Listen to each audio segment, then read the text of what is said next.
Mchezo ambao umesalia mbele yenu ni dhidi ya Young Africans. Pengine pia wa Tanzania na mashabiki wa Simba Sports wanahitaji kusikia chochote kutoka kwako. Kwanza tuanze kwa kuipongeza Simba yetu. Msimu huu tumekuwa na kiwango bora sana. Kila kitu kizuri kiko ndani ya Simba Sports hivi sasa.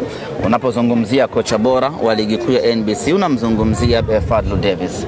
Unapozungumzia kiungo bora wa ligi kuu ya NBC unaweza ukatoka kidogo nje ukaenda kumzungumzia Faisal Salum Feitoto kwamba ndio kiungo bora. Lakini ukizungumzia mchezaji bora wa ligi kuu ya NBC unamzungumzia Jean Charles Ahoua. Ukizungumzia mfungaji bora wa ligi kuu ya NBC unamzungumzia Jean Charles Ahoua. Ukizungumzia goalkeeper bora wa ligi kuu ya NBC unamzungumzia Musa Kamara.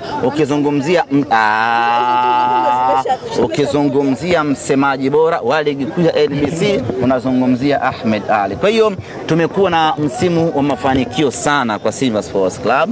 Tuwapongeze kila ambaye ameshiriki, na hata ukienda kuangalia mapato, timu ambayo imeongoza kwa mapato mengi kiwanjani unaikuta Simba Sports Club. Maana yake ni kwamba tumekuwa vile vile na mashabiki bora kweli kweli msimu huu. Sisi kwetu wana Simba, msimu huu ni msimu wetu bora kuwahi kutokea kwenye kipindi cha miaka 4.